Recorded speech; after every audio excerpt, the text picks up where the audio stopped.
pequeños avisos relacionados con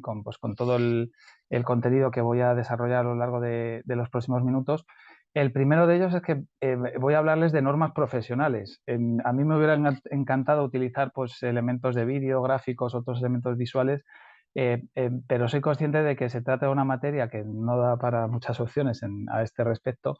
Y bueno, aún así, en la medida de lo posible, sí que he intentado utilizar este tipo de elementos, pero sí me gustaría, lógicamente, decirles que si alguna parte de la presentación les resulta un tanto árida, pues les ruego, por favor, que no me lo tengan en cuenta. En segundo lugar, todos los materiales que ha publicado el Instituto Global y que yo he tomado de referencia para hacer esta presentación están a fecha de hoy únicamente disponibles en su versión original en inglés, y por lo tanto todavía no disponemos de una traducción oficial al español, por lo que algunos de los términos que voy a utilizar hoy pues podrían sufrir algún tipo de variación en cuanto a lo que es la traducción, que bueno, pues también es necesario que puedan ustedes tener en cuenta. Yo estimo que no va a haber mucha diferencia, pero bueno, sí me gusta hacer ese tipo de avisos antes de entrar en el contenido, ¿no? Y en tercer lugar, a lo largo de la exposición voy a hacer referencia a algunas partes del nuevo marco para la práctica profesional de la auditoría interna que a fecha de hoy todavía se encuentran en fase de desarrollo, por lo que no disponemos pues, de un gran detalle para poder comentarlos en profundidad, ¿vale? Lo digo también pues, para que puedan tenerlo en consideración. Como ustedes seguramente sepan, el nuevo marco internacional para la práctica profesional se publicó el pasado 9 de enero de este año, de 2024, pero podrán hacerse una idea de que un cambio de estas características pues, no es algo que sea sencillo y que suceda pues, a lo mejor de una noche para otra, ¿no? De la noche a la mañana. Se ha tratado de un proyecto que en este caso pues, abarca un periodo de duración aproximadamente de unos 4 años, y durante este periodo se han llevado a cabo multitud de tareas, pues desde trabajos de gabinete, reuniones, redacciones de documentos, revisiones de esas redacciones, temas de diseño, en definitiva multitud de tareas en las cuales han tomado parte una gran variedad de grupos de interés, como son los que pueden tener ahí reflejados en esta diapositiva, ¿no? El III Global Board of Directors, el IPPF Oversight Council, la International Internal Audit Standards Board, personal staff del Instituto Global, institutos locales localizados a lo largo de todo el mundo, profesionales de fuera del mundo de la auditoría interna y en general pues público de todo el mundo, ¿no? Además, para poder incorporar la perspectiva del interés público de la profesión y de sus normas, que es un elemento novedoso dentro de este nuevo marco y que veremos a lo largo de la presentación, el Instituto Global ha abierto la participación a grandes organizaciones como las que aparecen en la parte de abajo de la diapositiva, ¿no? Pues, por ejemplo, la OCDE, el Banco Mundial o Intosai. Si entramos un poco más de manera específica y nos fijamos en todo este proceso de estos 4 años, si ponemos una lupa, un foco exclusivamente en lo que es el proceso de consulta pública que se desarrolló a lo largo del año pasado, de 2023, para revisar ese borrador inicial que el Instituto puso a disposición de todo el mundo para que enviara su feedback, podemos destacar pues, aspectos que están identificados en esta diapositiva, ¿no? En primer lugar, puedo comentarles que se obtuvieron más de 1.600 respuestas a la encuesta que el Instituto Global facilitó para ese intercambio de feedback. De esas respuestas se derivaron casi 19.000 comentarios que, según nos informaba el Instituto Global, han sido analizados para extraer conclusiones y poder adaptar el borrador a la versión definitiva de documento que ha sido publicado, y se recibieron más de 60 cartas que provenían pues, tanto de personas individuales como de organizaciones, transmitiendo también ciertos comentarios y feedback sobre ese borrador.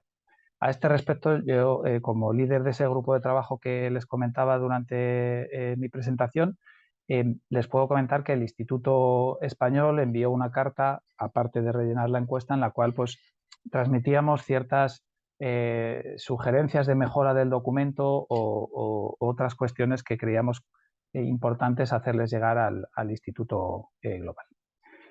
Asimismo, pues, se han tenido contacto más de 140 grupos de consulta a nivel mundial, entre los que destacan pues, organizaciones como las que tienen ustedes ahí destacadas, como el Fondo Mundial,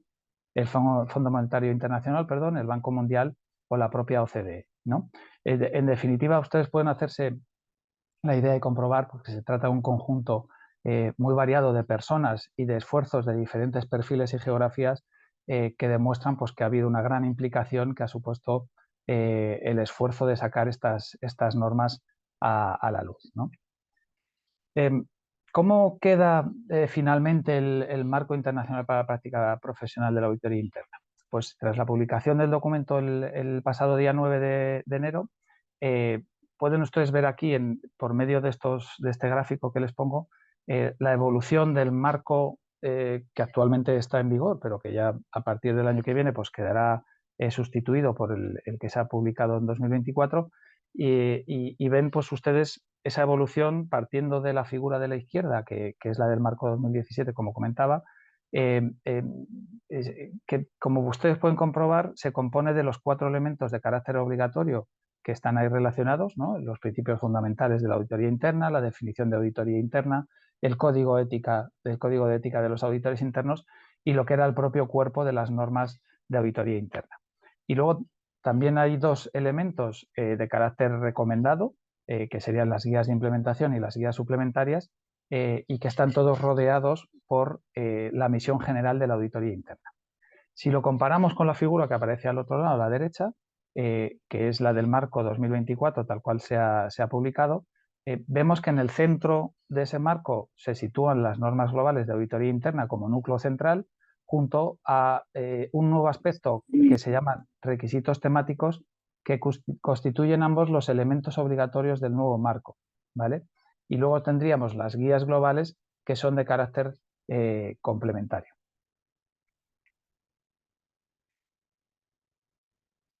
En esta diapositiva les pongo esta distribución que les acabo de explicar de una manera mucho más clara, ¿vale? Porque yo considero que es una primera idea importante para que tengan ustedes en cuenta.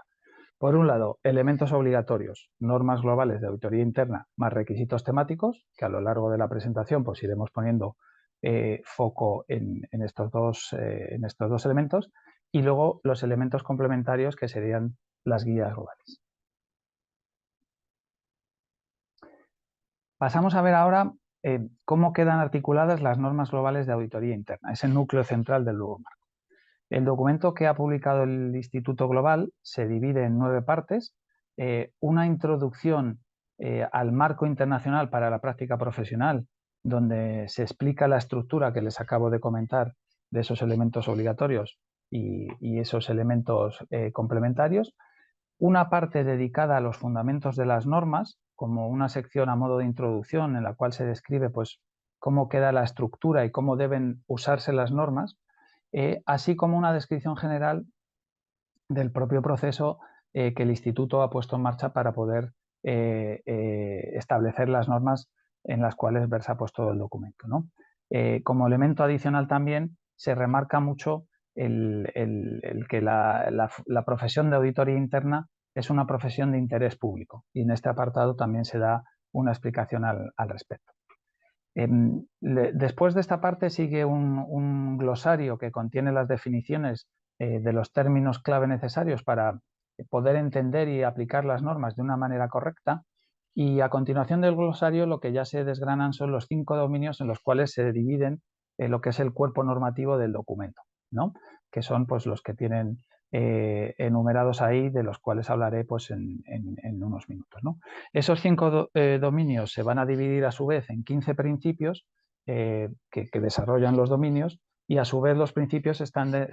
disgregados o desagregados en 52 normas que van a articular esos principios. Y como última parte del documento aparece un apartado especial que se dedica a la auditoría interna en el sector público, en el cual se describen pues, ciertas estrategias para dar conformidad, ¿sí?, a lo que es el cumplimiento de las normas en organizaciones del sector público que, como seguramente ustedes sabrán, a veces aplican condiciones que son algo diferentes a las entidades del sector privado, ¿vale? Entonces, bueno, como resumen, 9 partes, las cuales pues están ahí señaladas, 5 dominios, 15 principios y 52 normas.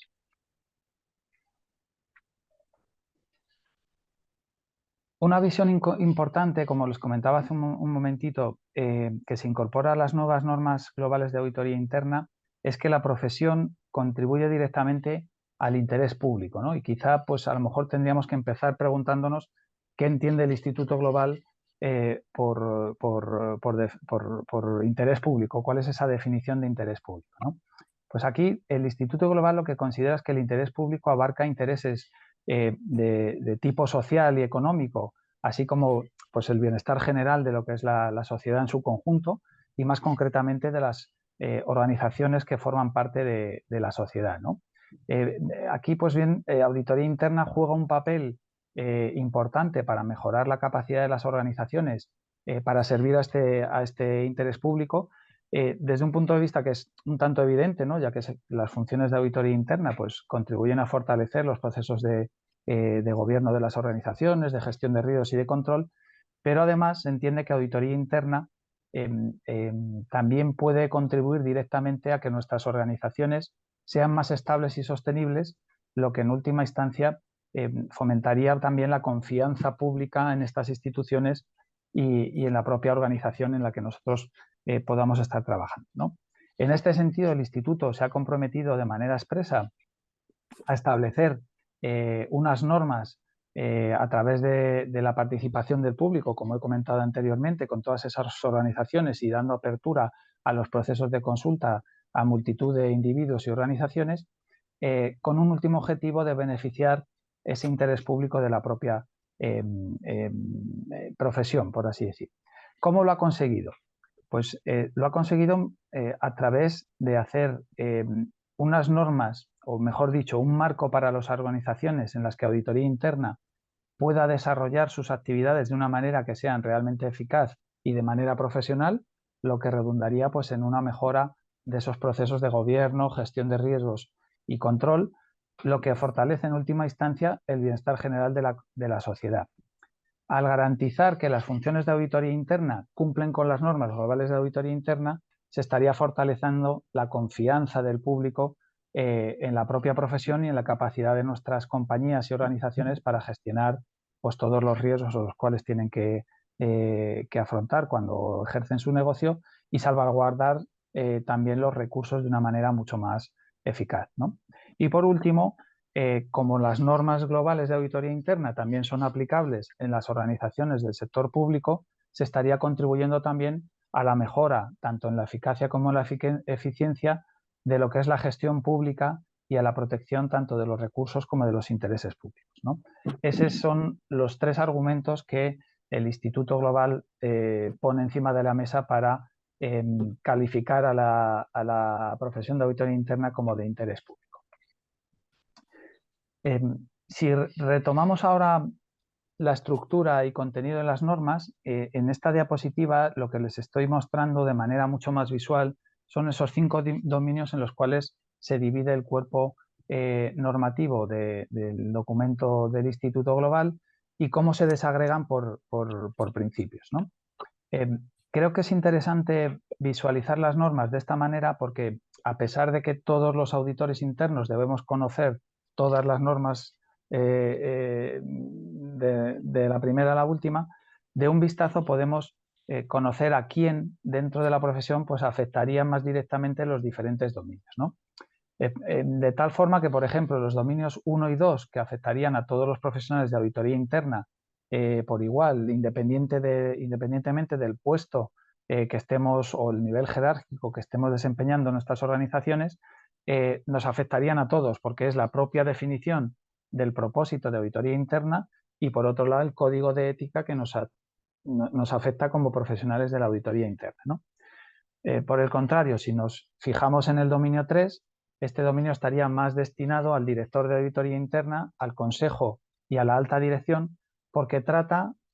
aspectos mucho más específicos de lo que es el proceso de gobierno de la función de auditoría interna dentro de la organización y qué papeles deben jugar estos tres actores en relación a ese gobierno de la función, ¿vale? El dominio 4, por ejemplo, estaría más acotado a lo que es el director de auditoría interna, puesto que se trata pues, de lo que es la gestión más del departamento de la función, ¿vale? Pues todo el tema de recursos, de planificación, etcétera. Y por último, el dominio 5 iría más encaminado pues, a los propios auditores internos y supervisores que ejecutan los trabajos de auditoría interna en el día a día, ¿vale? Esto, a grosso modo, pues es una primera aproximación para que ustedes puedan ver ese mapa que representa todo el documento. Les pongo también en esta diapositiva la estructura en cascada que presentan las normas, porque creo que de esta forma visual pues, queda mucho más claro, ¿vale? Partimos de esos 5 dominios que se desarrollan mediante principios que están compuestos a su vez por las normas, ¿vale? Y dentro de cada una de las normas, la estructura va a ser la que les voy a explicar a continuación, siempre y cuando estemos hablando de los dominios 2 a 5. El dominio 1 es el propósito de la auditoría interna y no está dividido en normas, ¿vale? Sin embargo, de los dominios 2 a 5 presentarían esta estructura de principios y normas en las cuales se desagregan. Y dentro de la norma encontramos, en primer lugar, los requisitos, es decir, aquellas condiciones que son de naturaleza obligatoria y que todos debemos cumplir. Luego estaríamos hablando de unas consideraciones para la implementación que tendrían que ser entendidas pues, como mejores prácticas o unas prácticas recomendadas para que se pueda implementar ese requisito, se pueda ejecutar ese requisito que nos pide la norma. Y una última parte que haría referencia a lo que son las evidencias de conformidad. Entendidas estas evidencias de conformidad como una serie de ejemplos para poder acreditar la conformidad y el cumplimiento con los requisitos que nos pide la norma, ¿vale? En este punto sí que me parece necesario recordarles que estas evidencias de conformidad no se tratan de elementos obligatorios ni de la única manera posible para acreditar el cumplimiento, pero sí que el Instituto Global ha querido dar una serie de ejemplos pues para que nosotros podamos tener como referencia a la hora de implementar y sobre todo acreditar pues, los requisitos que nos piden la propia norma. Ven ustedes abajo en la parte donde pone condiciones esenciales que esto es un elemento nuevo también que incluye el nuevo marco. ¿Qué son estas condiciones esenciales? Las condiciones esenciales aparecen única y exclusivamente en las normas dentro del dominio 3, el que hace relación al gobierno de la función de auditoría interna. Estas condiciones esenciales lo que funcionan es como un llamamiento especial que se hace a los consejos y a la alta dirección para poder alcanzar una función de auditoría interna que sea realmente eficaz, ¿vale? A lo largo de las normas de este dominio, mediante estas condiciones esenciales, lo que se insta fundamentalmente, por un lado al Consejo, es a establecer una función de auditoría interna, a posicionarla de manera independiente dentro de la organización y a ejercer unas labores de supervisión sobre sus trabajos, tanto de eficacia como de desempeño, y por otro lado, lo que se hace es pedir a la alta dirección que respalde todas las iniciativas que ponga en marcha el Consejo y promueva un gobierno que sea realmente sólido para la función de auditoría interna. Hago otro pequeño inciso para hablarles sobre los requisitos temáticos o topical requirements que se dice en inglés, ¿no? Que es, a mi juicio, también otro elemento dentro del marco importante que durante el proceso de revisión del borrador de las normas el año pasado pues, generó bastante expectación.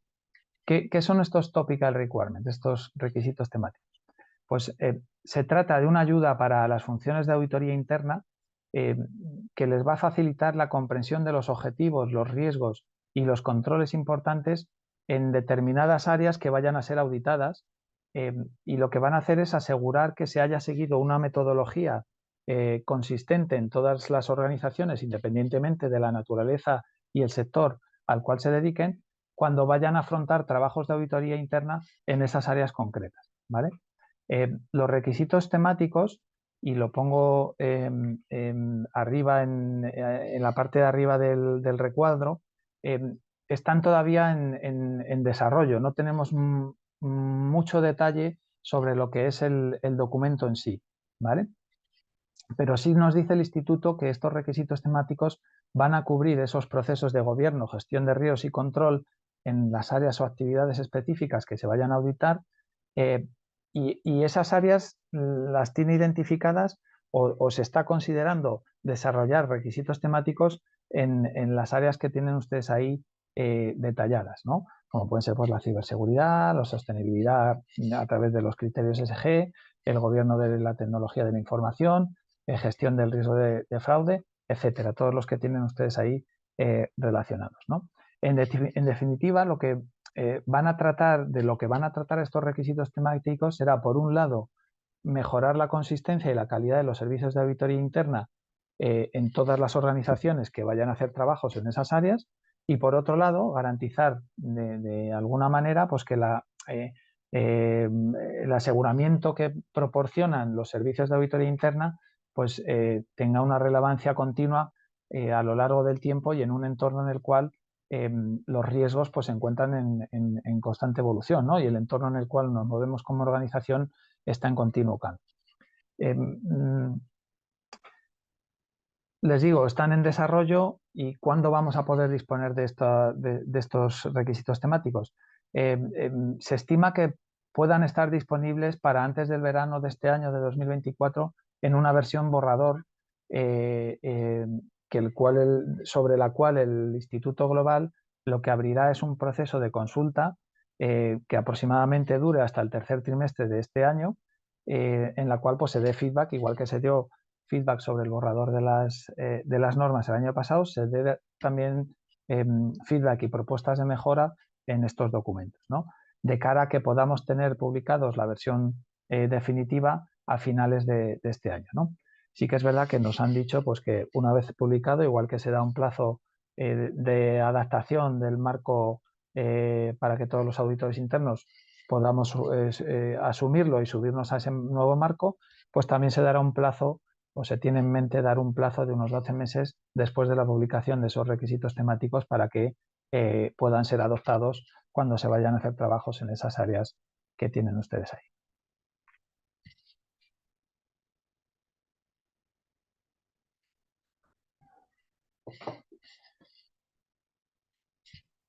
Entrando ya en materia de lo que son los diferentes elementos del documento,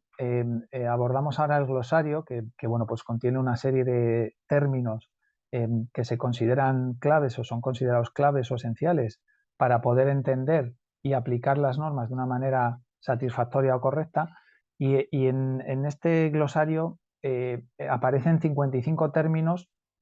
que se podrían clasificar en términos de tres tipos, por así decirlo, ¿no? Un primer grupo de términos que han sido actualizados, es decir, que en el marco de 2017 aparecían con una nomenclatura distinta a la que aparecen ahora en el marco de 2024. Y ahí tienen ustedes algunos ejemplos, ¿no? Por lo que en 2017 nos referíamos a servicios de consultoría, en el marco 2024 aparecen como servicios de asesoramiento. Cuando hablábamos en 2017 de actividades de auditoría interna, ahora en el marco de 2024 hay que denominarlo función de auditoría interna. Cuando hablamos del propósito, autoridad y responsabilidad en el marco de 2017, ahora en 2024 se conoce como mandato de auditoría interna. Y por último, cuando en 2017, en el marco de 2017, en las normas, se hablaba de políticas y procedimientos de auditoría interna, ahora se ha actualizado el término y se debe utilizar la nomenclatura de metodologías, ¿vale? Un segundo grupo de términos que ya existían en las normas de 2017, pero sobre los que se proporcionan nuevas definiciones, es decir, se mantiene el mismo término, lo que se hace es actualizar la definición, como pueda ser, por ejemplo, el caso del consejo, con las diferentes casuísticas que deben ser entendidas para comprender bien el concepto. procesos de control o apetito de riesgo, ¿vale? Y luego tendríamos un tercer grupo que son términos que se han incluido nuevos en el glosario, ya que en 2017 pues, no se estaban considerando, ¿no? Y aquí podríamos hablar de un montón de términos dentro de esos 55, pero bueno, por citar solo unos ejemplos, pues tienen ahí, por ejemplo, aseguramiento, causa raíz, tolerancia al riesgo, matriz de riesgos y controles, etc. Se trata de términos que la profesión ya está acostumbrada a utilizar, pero que en lo que es el cuerpo de las normas, a través de su glosario, no estaban recogidos. En este caso, se incorporan esos términos como novedosos. Si entramos ya a ver en detalle la composición y el contenido de cada uno de los dominios de las normas, empezando por el dominio 1, que establece pues, lo que es el propósito de la auditoría interna, la redacción que se nos da por parte del Instituto Global es la que tienen ustedes señalados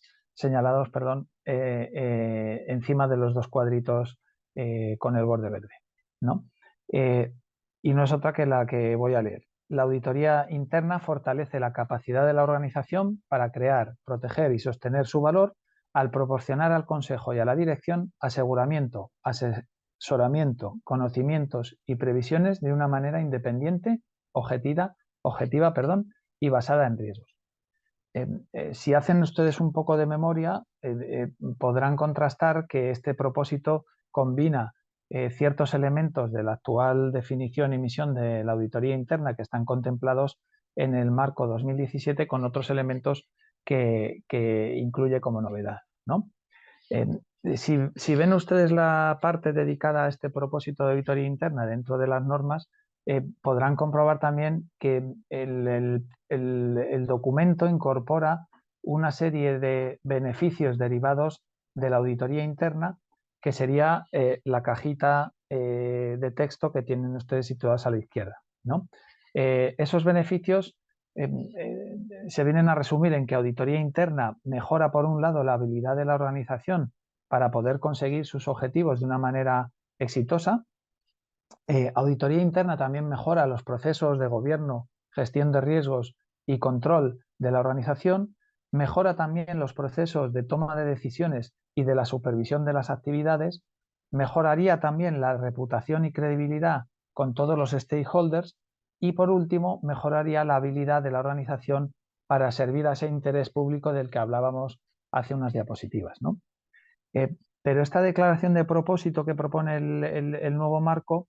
también incluye una lista de condiciones que podrían considerarse como necesarias para poder optimizar los beneficios que acabamos de comentar, ¿no? En primer lugar, se pone énfasis en la conformidad con las normas, es decir, lo que significa que las decisiones o acciones del propio Consejo, del director de auditoría interna, que no respalden la conformidad con las normas, no van a potenciar esos beneficios que acabamos de ver o lo van a hacer en menor medida, ¿vale?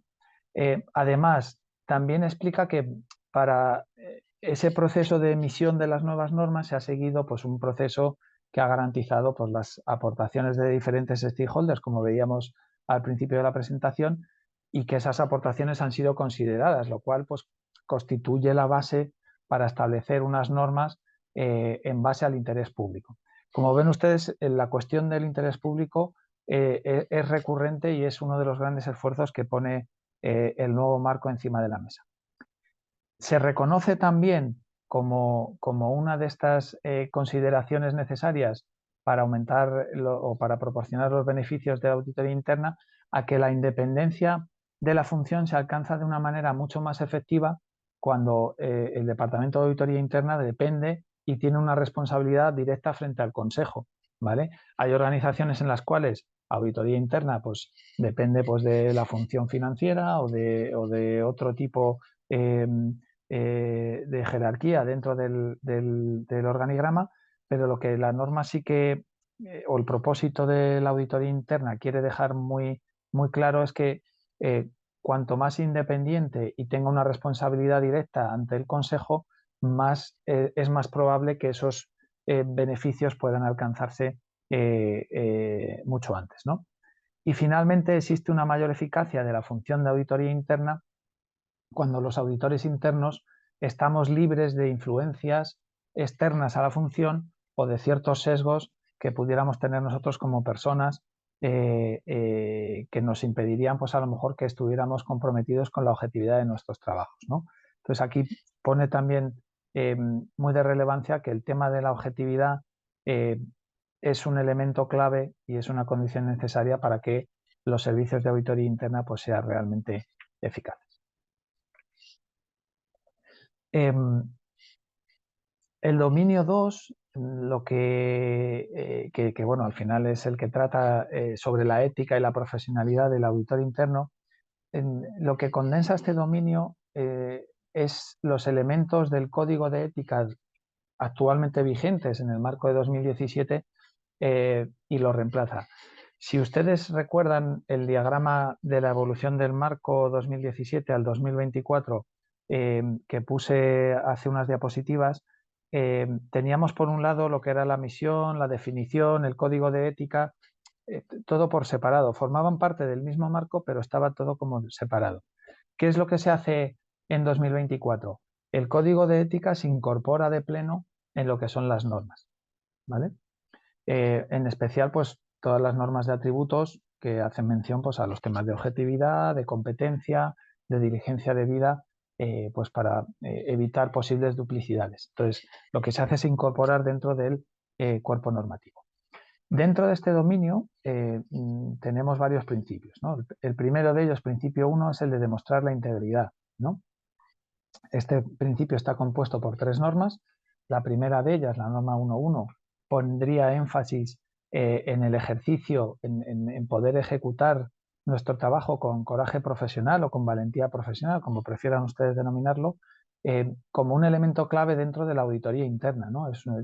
un atributo pues, que es de vital importancia para que el trabajo de todos los auditores internos pues, puedan llevarse a cabo, ¿no? La norma 1.2 nos estaría hablando de una exigencia para los auditores internos para que ellos respeten, cumplan y contribuyan a las expectativas éticas que establece la organización, ¿no? Y a su vez les promueve a que pues, deben fomentar y promover pues, una verdadera cultura ética, reconociendo pues, a lo mejor ciertos comportamientos dentro de la organización que no están alineados con esas expectativas éticas y en línea con la norma 1.1 poder poner de relevancia cuando se producen este tipo de comportamientos que van en contra de la ética empresarial, ¿no? Y por último, dentro de este principio 1 estaríamos hablando de la norma 1.3, que hace referencia a lo que es todo el comportamiento legal y profesional, que lo que establece es que los auditores internos pues, no deberían tomar parte o no deben tomar parte en ningún tipo de actividad ilegal o en aquellas situaciones en las cuales pues, se pueda desacreditar tanto a lo que es la profesión de auditoría interna como dañar pues, a los recursos o empleados de la propia organización. Dentro del principio 2, que haría referencia a lo que es mantener la objetividad, en este principio lo que se hace es recopilar todas las expectativas relacionadas con la objetividad profesional desde un punto de vista de incorporación al código de ética. El concepto de objetividad se separa del de independencia. Independencia pasa a estar dentro del dominio 3, no en este dominio 2, pero vemos que el resto del cuerpo de lo que es el código de ética se mantiene dentro de este dominio, ¿no?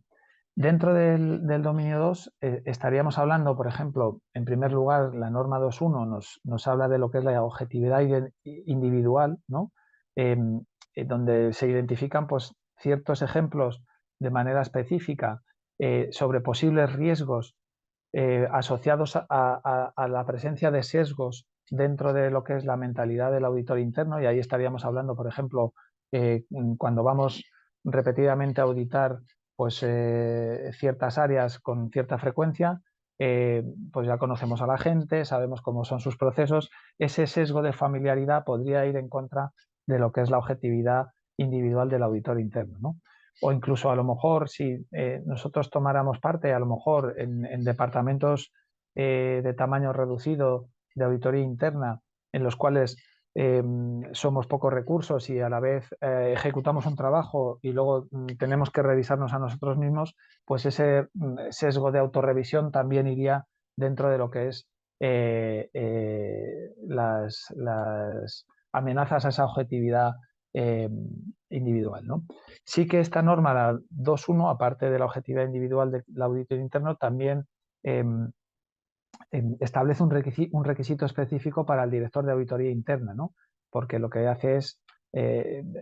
decirle que debe apoyar y promover pues, esa objetividad mediante la instauración y puesta a disposición de los auditores de una serie de políticas, procedimientos y formación específica para garantizar esa objetividad.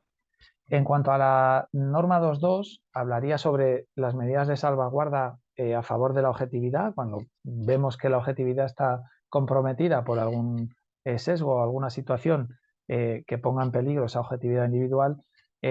deberían existir una serie de salvaguardas que permitiesen gestionar bien esos conflictos de interés y cómo los directores de auditoría interna pues, podrían reducir esos potenciales perjuicios sobre la objetividad del equipo. Y por último, dentro de este principio 2, nos hablaría pues, en relación a que hay que comunicar esas amenazas a la objetividad. Cuando nosotros identificamos pues que puede nuestra objetividad estar comprometida, lo primero tenemos como auditores internos que informar a nuestro director y este a su vez pues ponerlo en conocimiento pues, del consejo y de la alta dirección, pues que a lo mejor puede estar comprometida o existe algún conflicto de interés que hay que ponerlo de relevancia para que luego se tomen las decisiones oportunas. En cuanto al principio 3, que hablaríamos ya de demostrar la competencia profesional, ¿no? Al igual que en las normas de 2017, la competencia profesional es un principio ético muy importante. Aquí en las normas de 2024 también lo es, como no podía ser de otra manera. Y hablamos específicamente, por ejemplo, de la norma 3.1, que hace referencia a la competencia, una combinación de lo que serían las normas de conducta existentes en el Código de Ética, y me refiero aquí sobre todo a la 12.00 y la 12.10 sobre lo que es la competencia, se incluyen y se combinan simplificando pues, la palabra competencia, aglutinando pues, todos los requisitos que aparecían en estas normas del marco 2017 para eliminar pues, posibles duplicaciones, ¿no? Esta norma 3.1 lo que hace es reconocer que los auditores internos proporcionamos una gama muy amplia de servicios, por lo que debemos disponer, lógicamente, de todos los conocimientos y competencias adecuadas para el puesto que estamos desarrollando, ¿vale? Pues en función de las responsabilidades que se nos asignan, del nivel de experiencia, etcétera, pero que tendríamos que disponer pues, de un conjunto de conocimientos y competencias que nos faculten para poder llevar a cabo el trabajo, ¿no? Dentro de lo que son las consideraciones para la implementación de esta norma, se contemplan pues, unas áreas de competencia recomendadas que podrían ser, pues, a modo de ejemplo, pues, conocimientos sobre todos los procesos de gobierno, de gestión de riesgos, de control, temas legislativos y de regulación específica si nuestra compañía está en un sector determinado, técnicas y métodos de recopilación y análisis de información. En definitiva, un kit de conocimientos o de formación necesaria para que el auditor interno pueda desarrollar bien su trabajo, ¿no? Dentro de esta norma también lo que se contempla es que el director de auditoría interna, como responsable de la función, tiene que garantizar que en conjunto la función posea las competencias y la experiencia necesaria para poder cumplir con el mandato de auditoría interna, ¿no? Y lograr, lógicamente, pues todos los trabajos que estén contemplados en el plan de auditoría. Si no fuera el caso, pues el director de auditoría interna debería obtener las competencias necesarias a través de la contratación de nuevos miembros dentro del equipo o a lo mejor recurriendo a un proveedor externo pues, que pueda suplir una ausencia de conocimiento específica para un determinado trabajo, ¿no? En cuanto a la norma 3.2, que nos habla del desarrollo profesional continuo, establece el requisito de que todos los auditores internos tenemos que mantener y desarrollar de manera continua pues todas nuestras competencias, habilidades y conocimientos, buscando en última instancia pues un desarrollo profesional continuo, ¿no? Y aquí se hacen es muy importante referirse pues, a mantenerse actualizado con formación constante y periódica que nos permitan pues, estar actualizados y responder de manera satisfactoria pues, a las exigencias que nos marca el entorno, ¿no? En cuanto al principio 4, que nos hablaría de aplicar el debido cuidado profesional, aquí lo que se hace es unificar las normas actuales sobre diligencia de vida profesional y las expectativas relacionadas con el código de ética, y lo que se hace es incorporarse de manera específica un nuevo concepto, bueno, un nuevo concepto no, un concepto que ya es conocido, pero que se incorpora de manera novedosa al cuerpo de las normas, y es el concepto de escepticismo profesional, ¿no? Dentro de la norma 4.1, que nos habla sobre la conformidad con las normas globales de auditoría interna, lo que se nos dice es que se requiere a todos los auditores internos que prestemos nuestros servicios de conformidad a las normas globales de auditoría interna, ¿no? Y añade también una cosa importante, que es que se debe hacer, ¿qué se debe hacer en caso de que no exista conformidad con las normas? ¿Vale? Y ahí lo que nos dice es que cuando los auditores internos no puedan cumplir con un requisito específico de una norma, el director de auditoría interna debe documentarlo y comunicarlo a las instancias necesarias, y buscar pues, acciones y alternativas que se hayan adoptado para suplir esa falta de conformidad con las normas, ¿no? ¿Por qué? Porque al hacerlo el director de auditoría interna lo que está haciendo es proporcionar información necesaria para que en el caso, por ejemplo, de que se esté pasando una evaluación externa de calidad, la función de auditoría interna pueda lograr el cumplimiento del principio del que se trate dentro del cual está esa norma, ¿vale? Pero incluso cuando no se está cumpliendo la norma. No sé si me he explicado con claridad. O sea, en el caso de que tú no puedas cumplir una norma, el director debe eh, eh, eh, documentar por qué, cuál es la causa de que no se ha cumplido, buscar alternativas y acciones y documentarlas también, y en el caso de que se siga sin cumplir con esa norma concreta, el equipo de evaluación que esté pasando la revisión puede evaluar, decir, bueno, en este caso concreto no se ha podido cumplir esta norma, pero en términos globales el principio sí que se cumple, ¿vale? Y de esa manera, pues, no sería un criterio excluyente a la hora de obtener la certificación. En la norma 4.2, que habla específicamente del debido cuidado profesional, describe los aspectos básicos que los auditores internos debemos evaluar y tener en cuenta pues, para poder prestar nuestros servicios de manera satisfactoria, y el elemento novedoso del escepticismo profesional vendría recogido en la norma 4.3. Y bueno, pues ahí sí que lo que se hace es mucho énfasis en que nosotros como auditores internos, cuando obtengamos información, debemos cuestionarnos en primer lugar quién nos da esa información, que contrastemos por otras vías la información que hemos recibido, que si hacemos una extracción veamos el origen de los datos, la extracción de un sistema, por ejemplo, veamos de dónde vienen esos datos. No se trata de dudar de todo, pero sí de que hagamos un cuestionamiento profesional de las fuentes de información que utilicemos, ¿vale? Porque, bueno, pues ahí siempre el auditor interno va ligado pues, a ese principio de duda razonable sobre todo el trabajo que está revisando y toda la información que está recopilando, ¿no?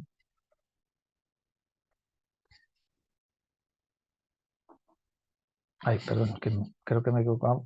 El principio 5 no lo he comentado. Vale. El principio 5 sería el de mantener la confidencialidad, y aquí estaríamos hablando de dos normas específicas, la norma 5.1 y la norma 5.2, que lo que hacen es aclaran y amplían pues, el actual concepto de confidencialidad que aparece en el marco 2017 para cubrir pues, de una manera mucho más completa las diferentes formas de actuar que los auditores internos pues, debemos aplicar a la hora de manejar toda la información a la que tenemos acceso durante nuestro trabajo, ¿vale? Pues no utilizar la información para uso personal, aplicar diferentes medidas de seguridad, pues para que si es información confidencial, nadie que no deba tener acceso pueda acceder a ellas, etcétera, etcétera. Todo ese tipo de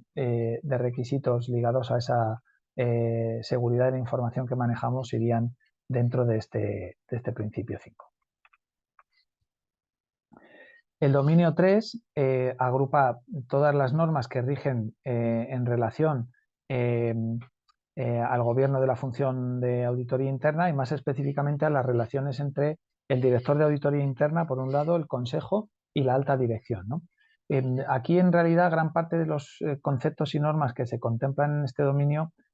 ya se encuentran recogidos dentro de las normas de 2017, pero lo que se ha hecho ha sido añadir detalles más directos y de una manera mucho más clara para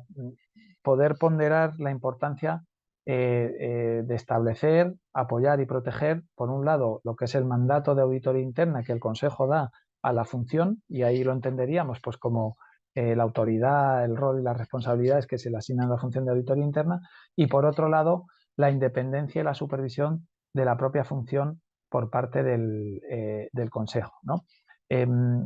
Si ustedes leen esta parte de las normas, verán que el dominio 3 hace mucho hincapié en que para que la función de auditoría interna sea realmente eficaz en sus servicios, es necesario que se produzca un diálogo obligatorio y de manera frecuente y constante entre el director de auditoría interna, el consejo y la alta dirección, ¿no? En última instancia, el director de auditoría interna es responsable de los requisitos de las normas contempladas en este dominio, pero todas esas actividades deberían o deben estar respaldadas por acciones concretas tanto del Consejo como de la alta dirección, ya que son esenciales para permitir que la función de auditoría interna pues sea globalmente efectiva y cumpla satisfactoriamente el propósito de la auditoría interna, ¿no? Por tanto, en este dominio 3 no solo hay principios y normas, sino que también va a haber esas llamadas a la acción para el Consejo y la alta dirección que comentaba hace unas diapositivas que vamos a conocer como condiciones esenciales que bueno, pues en este caso van a servir o van a pretender que el Consejo instaure una función de auditoría interna, la posicione independientemente dentro de lo que es la jerarquía de la organización y supervise su desempeño, y por otro lado la alta dirección apoye esas iniciativas del Consejo para promover pues, que el gobierno de la función de auditoría interna sea realmente sólido, ¿vale? Dentro de este dominio tenemos los principios que tienen ustedes ahí relacionados. En primer lugar, autorización del Consejo, y estaríamos hablando aquí sobre la autorización de la función de auditoría interna por parte del Consejo a través del mandato de auditoría interna, que es un término también novedoso, y que en última instancia es todo el apoyo necesario para que se cumpla ese mandato traducido a acciones específicas por parte del Consejo, ¿vale? La norma 6.1 trata específicamente de lo que es el mandato de auditoría interna, ¿vale? Establecería ahí la concepción de lo que entendemos ahora como autoridad, rol y responsabilidades de la propia función, y lo que hace es aglutinarlo en un solo concepto, que es el mandato de auditoría interna. Ese mandato que expresa la importancia del papel que juega el Consejo en la autorización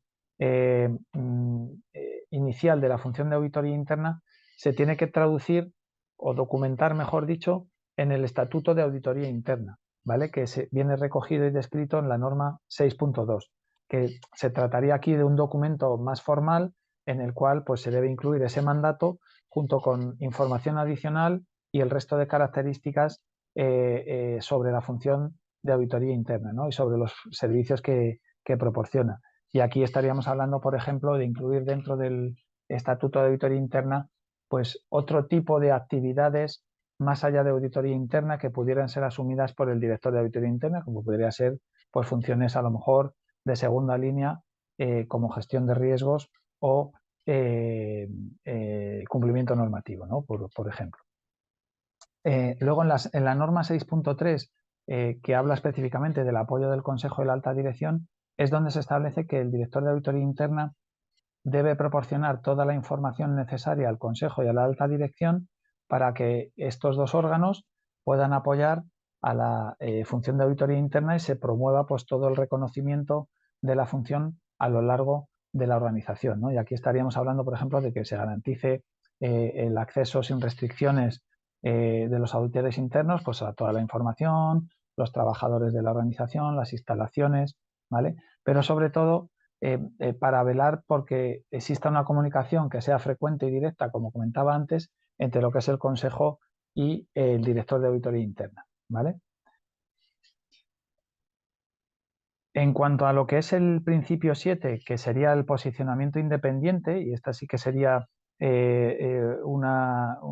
principio que, como comentaba antes, se disgrega de lo que es el código de ética y se establece específicamente dentro de lo que es la parte del dominio destinada al gobierno de la función. En este principio lo que se trata es el papel explícito que juega el Consejo para establecer y proteger esa independencia de la función de auditoría dentro de la organización, ¿no? Y estaríamos hablando, en primer lugar, de la norma 7.1, que describiría esas responsabilidades del director de auditoría interna, pues para documentar todas las líneas de reporting y la situación de la función dentro del organigrama, así como el requisito de confirmar la independencia de la función al menos una vez al año de una manera formal, ¿no? Se describe también dentro de esta norma todos los requisitos para garantizar la independencia de la función mediante salvaguardas cuando el director de auditoría interna pudiera estar desarrollando otros roles más allá de los trabajos de auditoría interna, ¿no? En la norma 7.2 que habla de requisitos del DAI o del director de auditoría interna, lo que se trata es cómo el director de auditoría interna debe ayudar al Consejo a comprender las cualificaciones y competencias necesarias para poder hacer una gestión efectiva de la función de auditoría interna, ¿no? Y bueno, pues aquí además se hace mención también a que los directores de auditoría interna pues deben mantener y mejorar sus propias competencias y cualificaciones profesionales alineado pues a las normas que hemos visto del desarrollo profesional continuo y la formación específica de los auditores internos, ¿no? En cuanto al principio 8, que nos hablaría de lo que es la supervisión del Consejo, se pone énfasis sobre todo en el papel del Consejo en esa supervisión para garantizar la eficacia y estaríamos hablando en primer lugar de la norma 8.1 que nos dice que el director de auditoría interna debe proporcionar al Consejo la información necesaria para llevar esas labores de supervisión, ¿vale? Y aquí sí que dentro de las condiciones esenciales de las cuales hablaba hace un ratito, pues incluyen pues tanto que el Consejo como la alta dirección eh, eh, faciliten un entorno, una forma de comunicarse que sea pues accesible pues para en caso de que sean asuntos de importancia pues puedan escalarse de manera rápida, ¿no? Por ejemplo. La norma 8.2 hablaría sobre los recursos, ¿vale? Y establecería pues, el requisito de que el director de auditoría interna debe evaluar si los recursos de auditoría interna son suficientes para poder cumplir con el mandato que ha recibido del Consejo y, sobre todo, pues, para poder ejecutar todos los trabajos que están contemplados dentro del plan de auditoría, ¿no? Y en caso de que no fueran necesarios, pues sí que se exhorta al director a que desarrolle una estrategia pues, para poder obtener los diferentes recursos para ponerlo en conocimiento del Consejo y que finalmente se les dote de ello. Las normas 8.3 y 8.4 que hablan de calidad y de evaluación externa de calidad respectivamente, lo que en conjunto introducen es un avance. Antes la calidad de los departamentos de auditoría interna se medía esencialmente por el nivel de conformidad con las normas. Ahora lo que el instituto hace es ampliar ese concepto de calidad y lo vamos a entender no solamente con cumplir con las normas, sino también con unos niveles determinados de desempeño, ¿vale? En inglés ellos hablan de quality is equal conformance plus performance, ¿no? Pues sería incorporar una doble perspectiva y cuando hablemos de calidad tendríamos que estar hablando de esas dos dimensiones. Por un lado, cumplimiento y por otro lado, desempeño, ¿vale? Y por la norma 8.4, bueno, pues aquí lo que se nos dice es que el director de auditoría interna tiene que desarrollar pues, un plan específico para esas evaluaciones de calidad y que se ponga en común con el Consejo. Y como novedades, pues aquí lo que se nos dice en la norma es que la presentación de los resultados de las evaluaciones de calidad, que deberían hacerse una vez cada 5 años, al menos una vez cada 5 años, esos resultados tienen que ponerse en conocimiento directamente del Consejo por parte de los evaluadores externos, ¿vale? Sí que es verdad que luego la alta dirección pues también debe revisar los resultados y estar pendiente de los planes de acción, pero como novedad se establece taxativamente dentro de la norma que los resultados deben ir directamente del evaluador al Consejo o Comisión de Auditoría si estuviera delegado en su caso, ¿vale?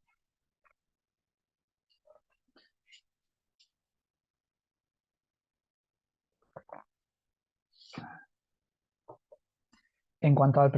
dominio 4, podríamos decir que los principios y normas que están contemplados dentro de dentro de este dominio se enfocan más específicamente a lo que es el director de auditoría interna desde el punto de vista del papel de liderazgo que debe desarrollar para conseguir esa gestión eficaz de todos los aspectos de la función de auditoría interna, ¿no?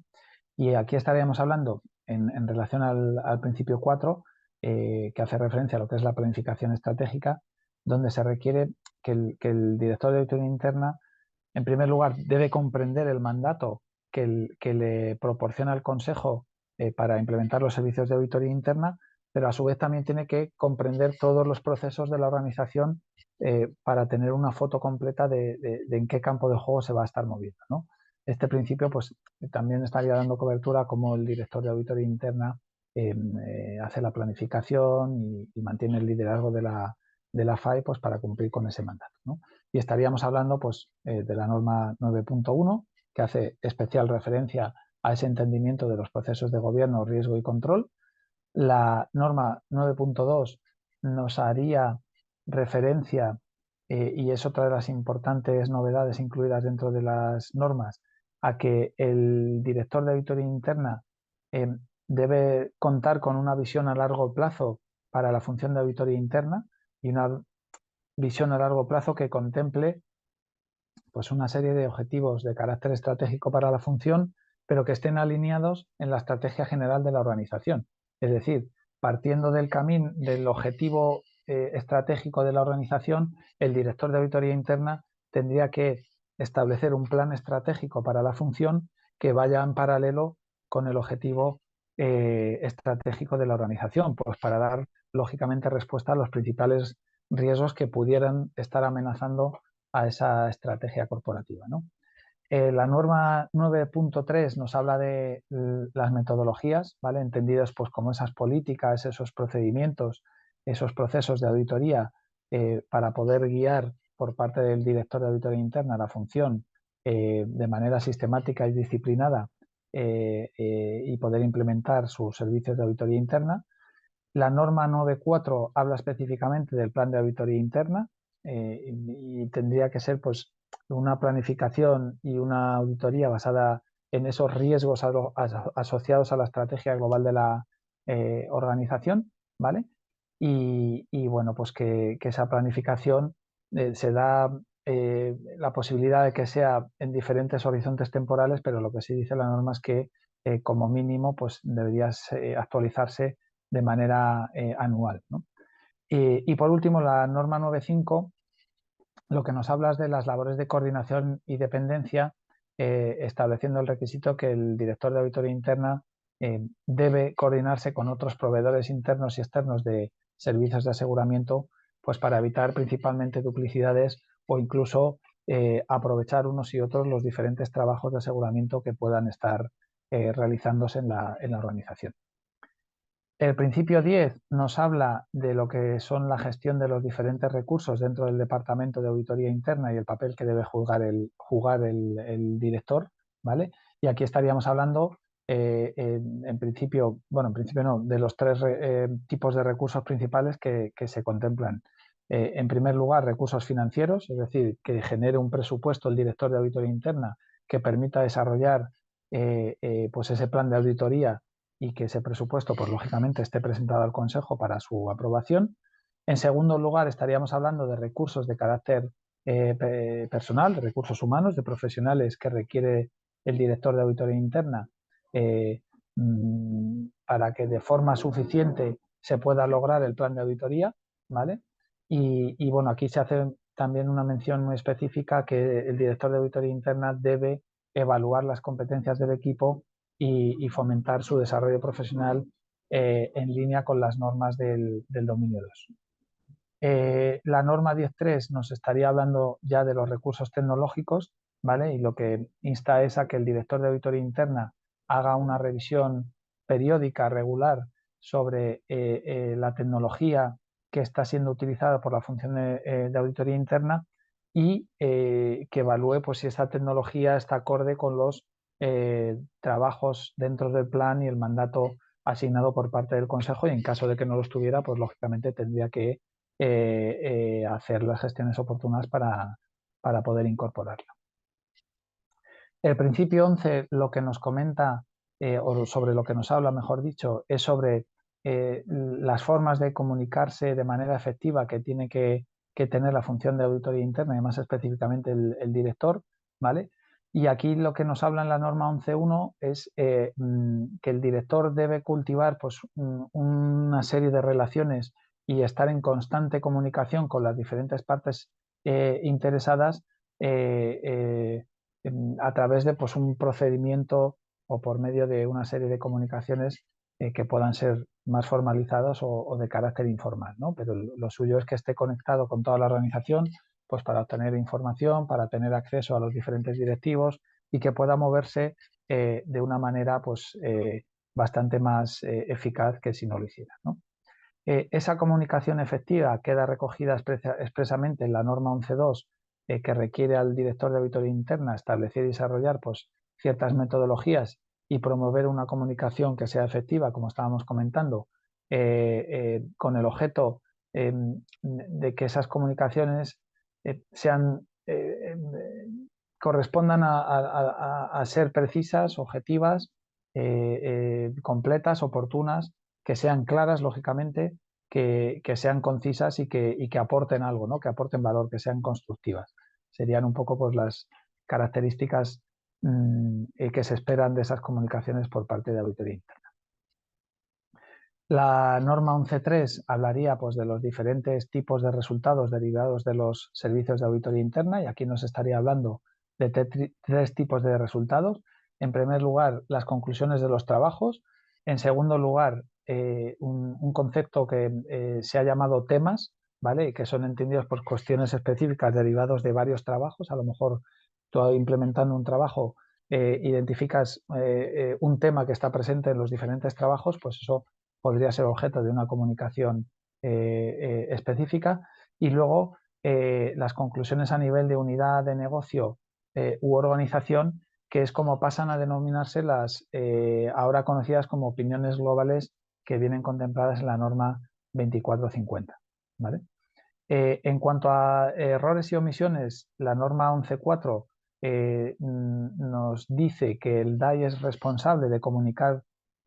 cualquier información corregida de un trabajo si inicialmente hubiera sido objeto de algún tipo de error o de algún tipo de omisión, ¿vale? Y que lógicamente pues esa información, una vez esté corregida, pues debe ser puesta en conocimiento de todas las partes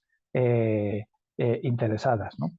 Y el punto 11.5, la norma 11.5, nos estaría hablando sobre la comunicación de la aceptación de riesgos y describe pues, que el director de auditoría interna debe poner en conocimiento del Consejo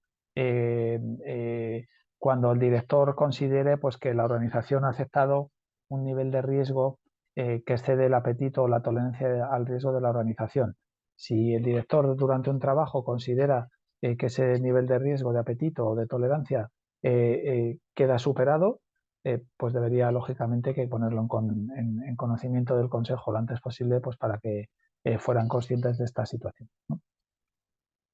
El principio 12 nos estaría hablando de mejorar la calidad y son normas ya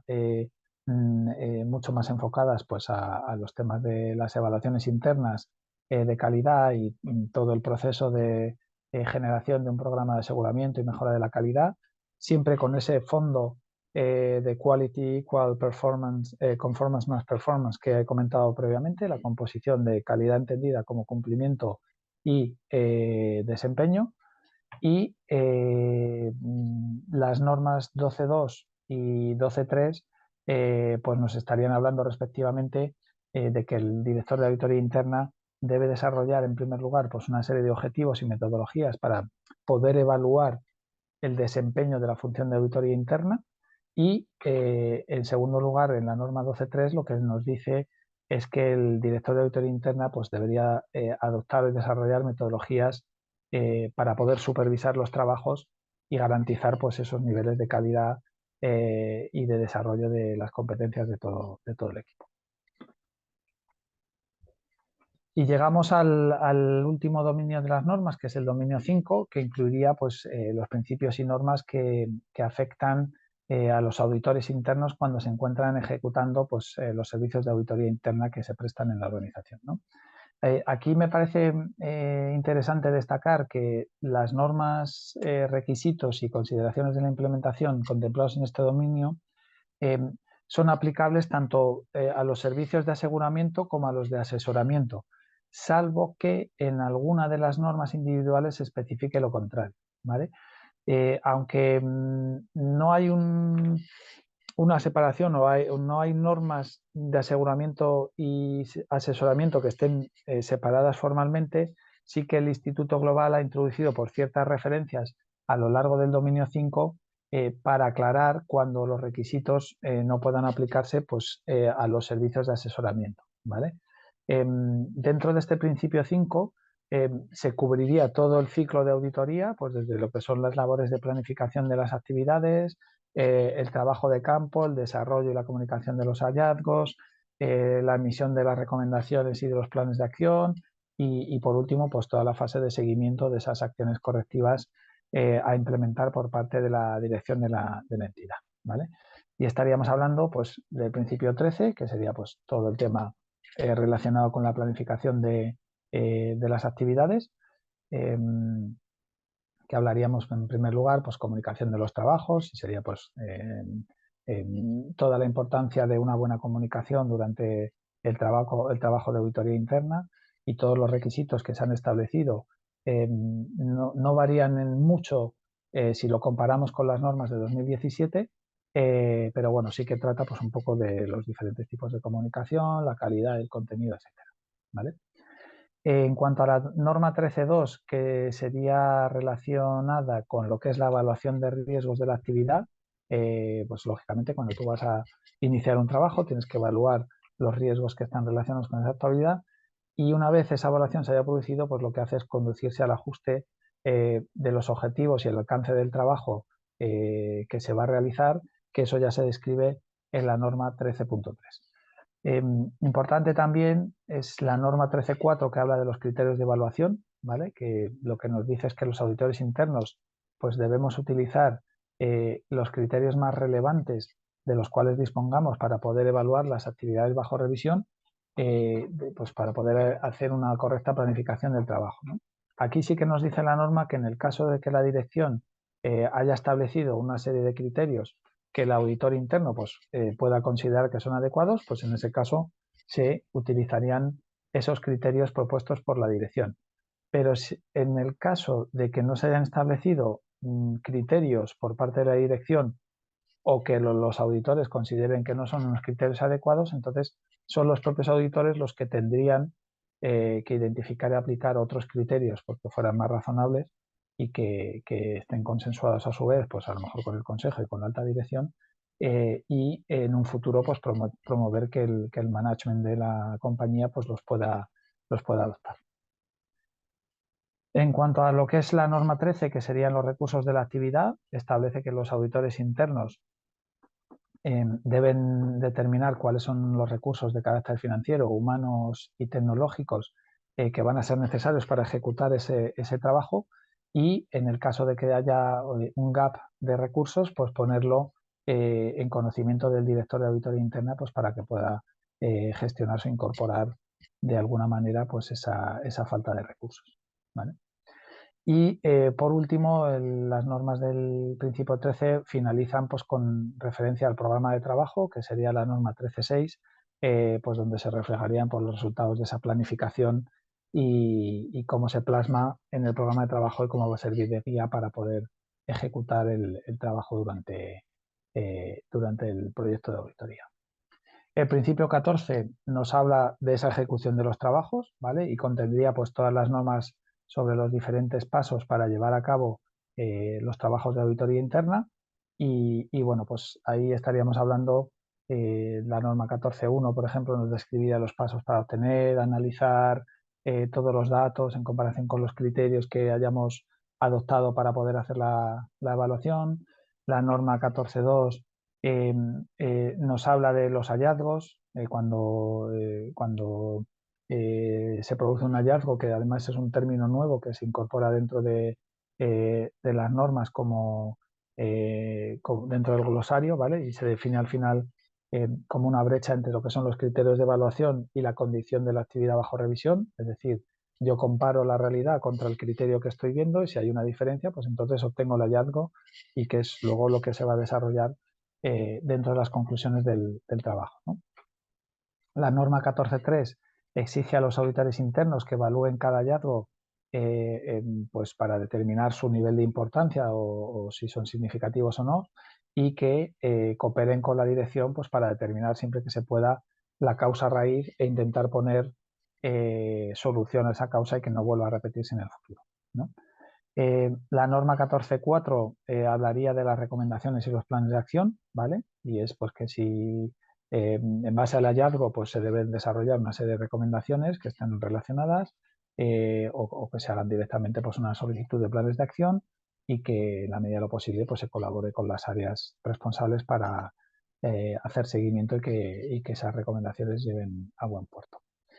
La norma 14.5 estaría hablando del desarrollo de las conclusiones de los trabajos y bueno, pues aquí lo que se nos dice es que los auditores internos pues deben hacer un resumen de los resultados del trabajo en relación con el scope y con el alcance y con los objetivos del mismo y pues aquí pues sobre todo se hace llamamiento también a que se aplique el juicio profesional del auditor interno para determinar el grado de importancia general de esos hallazgos cuando a lo mejor se puedan estar agregando para dar una opinión un poco más global, ¿vale? Y por último, dentro de este principio 14, hablaríamos de la norma 14.6, que estaríamos haciendo referencia a todo el proceso de documentación de los trabajos, la documentación soporte, las evidencias, que luego dan, pues, quedan soportadas las conclusiones en base a esas evidencias, de manera, pues, lógicamente que pues otra persona que no sea el auditor que ha hecho el trabajo repitiendo y repitiendo las pruebas y teniendo la misma información, pues se pueda llegar al mismo resultado, ¿no? Y el último principio, que sería el principio 15, que nos hace referencia a lo que son la comunicación de resultados y el seguimiento de los planes de acción, aquí dentro de este principio lo que hacen esas dos normas, la 15.1 y la 15.2, es pues describir todos los detalles de la comunicación final del trabajo y luego qué es lo que se tiene que hacer una vez esa actividad ha concluido, ¿no? Pues todas las labores de seguimiento de los planes de acción y de todas las acciones derivadas asociadas al trabajo de auditoría.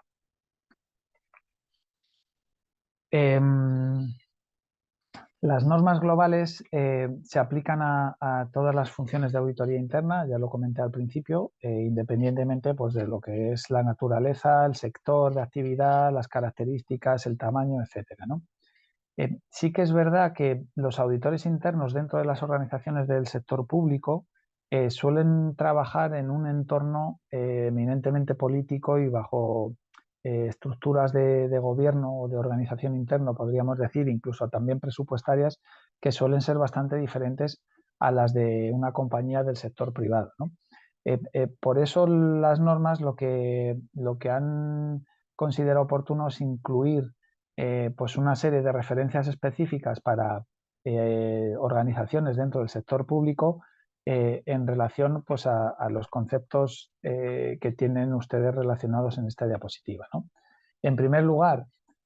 hace referencia a lo que son leyes y regulaciones específicas, ¿no? Y lo que hace es esa parte del documento incluir una orientación sobre esa legislación o esa regulación que reconoce que el marco jurídico en el que trabajan los auditores internos del sector público pues puede a lo mejor poner alguna traba a la hora de obtener la conformidad plena con las normas.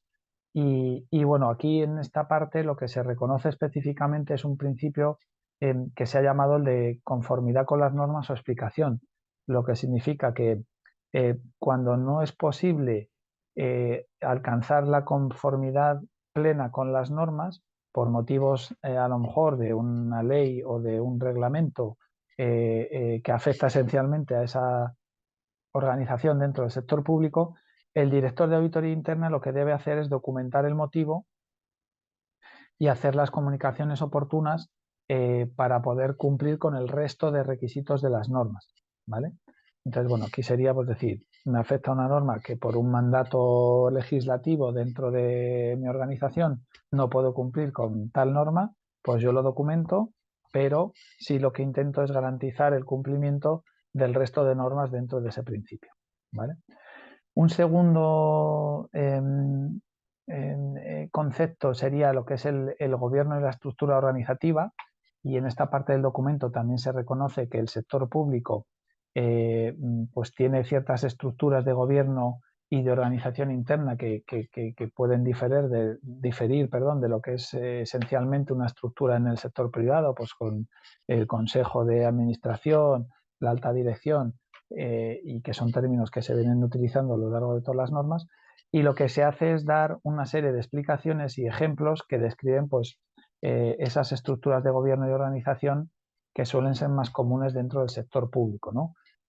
Así pues también como situaciones específicas que pudieran tenerse en cuenta y algunas ideas pues, para que la función de auditoría interna en organizaciones del sector público pues ajusten la aplicación de ciertas normas mientras a su vez se pueda garantizar la salvaguarda de la independencia, ¿no? Y por último, sería hablar también de lo que es la financiación o los presupuestos, eh, puesto que se reconoce que las estructuras de gobierno y organización en el sector público también podrían afectar a lo que es la propia financiación de la función de auditoría interna, ¿no? Y aquí también se dan pues, una serie de ejemplos y de ideas pues, para poder tenerlo en cuenta. Para ir terminando ya, bueno, son todos ustedes conscientes que la publicación de las nuevas normas globales de auditoría interna se produjo el 9 de enero de 2024. El Instituto Global ha dado un periodo de 12 meses para que todos nos adaptemos, es decir, que serán plenamente exigibles o aplicables a partir del 9 de enero del año 2025. Si bien el instituto está recomendando pues, la adopción de este marco lo antes posible, pues para que por lo menos el conocimiento y que vayamos leyendo y teniendo conocimiento de lo que aplica el marco, pues para que esa transición, ese periodo de transición sea el más corto posible. Quería también ir terminando la presentación mencionando ciertas implicaciones que podrían saltar a lo mejor un poco la duda en sus cabezas sobre ciertas certificaciones del instituto, qué es lo que va a suponer ese tránsito de un marco a otro. Y bueno, pues en principio el Instituto de Auditores Internos Global lo que nos dice es que en certificaciones como el CRMA no se va a ver afectado porque se mantiene exactamente igual que hasta ahora, porque no es una certificación que esté directamente relacionada con lo que son las normas. En relación al Certified Internal Auditor sí que van a producirse cambios, pero lo que nos dice el Instituto Global es que no van a hacerse antes de mayo de 2025 en relación al examen, es decir, hasta 2025, hasta mayo de 2025 se va a mantener el mismo examen hasta ahora. A partir de como muy pronto, mayo de 2025, ya habrá esos cambios adaptados al nuevo marco. Nos dicen también que se va a establecer un periodo transitorio en el cual pues, se nos va a ir dando información específica de esos cambios, que como mínimo va a ser de un año, es decir, vamos a tener más información a partir de mayo de este año, y todo lo que es la adaptación de los materiales de estudio para poder preparar los exámenes pues no estarán disponibles antes de 2 meses antes de cuando entren en vigor los nuevos exámenes, que sería la fecha de marzo de 2025. Y en cuanto a lo que es la designación de Internal Audit Practitioner, pues no están previstos cambios antes también de la entrada en vigor de las normas. Así que por si alguno de ustedes está planteando afrontar alguna de estas certificaciones, pues que puedan tener también en cuenta. Les pongo también en esta diapositiva unos enlaces a recursos para poder ir conociendo, aunque a lo mejor algunos de ustedes ya lo conocen. En primer lugar, les dejo los enlaces a la web del Instituto Global, que han hecho pues, una parte de la página web con toda la información, donde se ha colgado el documento, se van a ir colgando las diferentes versiones traducidas, los diferentes documentos que se están gestionando. Y también les dejo la parte de abajo, pues tanto la web del Instituto de España como el de Ecuador, donde nosotros también vamos a ir colgando pues, noticias y contenido relacionado pues, con todo este proceso de adaptación. Y por aquí, pues esto es todo lo que les tenía pensado contar a lo largo de hoy. Sé que alguna parte de la exposición ha podido ser un poco más tediosa por la cantidad de información, pero bueno, estimo que van a comprender un poco pues, esa parte y quedo a su disposición ahora por si tienen algún tipo de pregunta o alguna cosa que quieran comentar.